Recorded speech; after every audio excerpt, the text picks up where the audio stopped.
ஆண்டவராகிய இயேசு கிறிஸ்துவின் இனிய நாமத்துல இந்த காலை வேளையிலும் இந்த வீடியோ மூலமாய் உங்களோடு கூட தொடர்பு கொள்ள ஆண்டவர் கொடுத்த வாய்ப்புக்காய் உள்ளத்தின் ஆழத்திலிருந்து நான் நன்றி செலுத்துகிறேன்.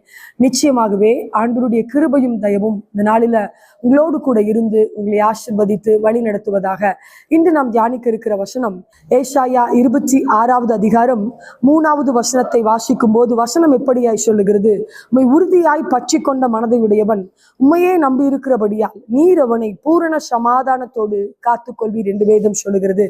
ஹல்லேலூயா. ஆண்டவரை நாம் உறுதியாய் சார்ந்து கொள்ளுகிற, அவரையே நாம் பற்றி கொள்ளுகிற ஒரு வாழ்க்கை இருக்கும்போது நம்முடைய வாழ்க்கையில அவர்தான் நமக்காக எல்லாவற்றையும் செய்வார் என்கிற ஒரு நம்பிக்கையோடு, ஒரு விசுவாசத்தோடு, ஒரு அசைக்க முடியாத நம்பிக்கையோடு இருக்கும் என்று சொன்னால் தேவன் வசனம் இப்படியாய் சொல்லுகிறது. அவர் நம்மை பூரண சமாதானத்தோடு அவர் நம்மை காத்து கொள்ளுகிற தேவனாய் இருக்கிறார் என்று வேதம் சொல்லுகிறது. அடுத்த வசனம் இப்படியாய் சொல்லுகிறது, கர்த்தரை என்னென்றைக்கும் நம்புங்கள், கர்த்தராகிய யெகோவா நித்திய கண்மலையாய் இருக்கிறார் என்று சொல்லி இந்த காலை வேளையில ஆண்டவருடைய சமூகத்தில் ஏதாவது ஒரு ஆசீர்வாதத்தை எதிர்பார்த்து நீங்கள் காத்திருக்கிறவர்களாய் இருக்கிறீர்களா?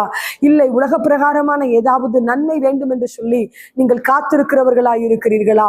அவரை உறுதியாய் நீங்கள் பற்றி கொள்ளுங்கள். ஏன் என்று சொன்னால் என்னுடைய தேவன் எனக்கா எல்லாவற்றையும் செய்ய வல்லவராய் இருக்கிறார், அவர் என்னுடைய வாழ்க்கையில இந்த அற்புதத்தை செய்வார் என்று சொல்லி நீங்கள் அவரை உறுதியாய் பற்றி கொள்ளும் போது அவர் உங்கள் வாழ்க்கையில பூரண சமாதானத்தை கொடுத்து நீங்கள் எதிர்பார்த்திருக்கிற காரியத்துல உங்களுக்கு நன்மை செய்ய வல்லவராய் இருக்கிறார். எனவே சோர்ந்து போகாதீர்கள். புதிய நாளை ஆசீர்வாதத்தோடு துவங்குங்கள்.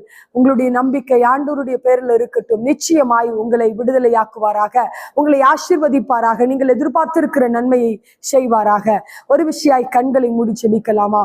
ஆண்டவரே, உம்மை துதிக்கிறோம், உமக்கு நன்றி செலுத்துகிறோம் அப்பா.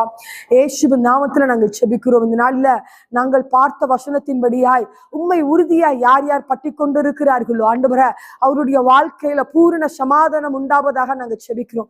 என்ன காரியத்துல சமாதானமற்று போய் இருக்கிறார்களோ, கவலையோடு கூட இருக்கிறார்களோ, ஆசீர்வாதம் இல்லாமல் கலங்கி தவிக்கிறார்களோ, இயேசுவின் நாமத்துல ஒரு பூரண சமாதானம் அவர்களுக்கு வரட்டும் அப்பா.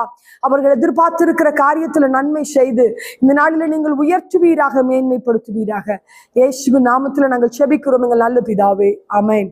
நிச்சயமாய் ஆண்டவர் உங்களை ஆசீர்வதிப்பாராக.